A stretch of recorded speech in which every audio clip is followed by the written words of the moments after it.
السلام علیکم۔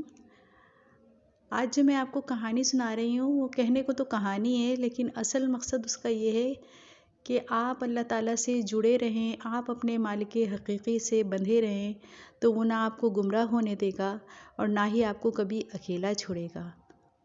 تو آئیے کہانی شروع کرتے ہیں۔ ایک بکری پانی کی تلاش میں نکلی، دور اسے پانی نظر آیا، اس نے ادھر چھلانگ لگائی، وہاں دلدل تھی، اس میں پھنس گئی۔ خواہش کی طلب پانی اور شراب میں امتیاز کی صلاحیت کو ختم کر دیتی ہے۔ اب وہ نکلنے کے لیے جتنا زور لگاتی اور دھنستی جاتی۔ اتنے میں ایک بھیڑیا ادھر آ نکلا، وہ بھی پانی اور شکار کی ہرس میں نکلا تھا۔ شکار اور پانی ایک ساتھ دیکھ کر اس نے بھی دور سے چھلانگ لگائی اور وہ بھی دلدل میں پھنس گیا۔ اس ہرس اور لالچ کے جنگل میں جو پھنسا کم ہی نکلا۔ بکری نے اسے دھنسا دیکھا تو ہنس پڑی۔ ہنسی کا سامان مل جائے تو انسان اپنی تکلیف کو بھول جاتا ہے۔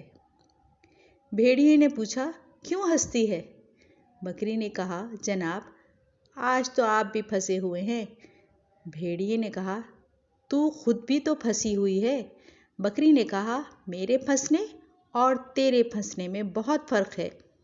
میرا مالک جب گھر جا کر اپنی بکریوں کو گنے گا تو سوچے گا کہ یہ تو 30 تھیں، یہ 29 کیوں رہ گئیں۔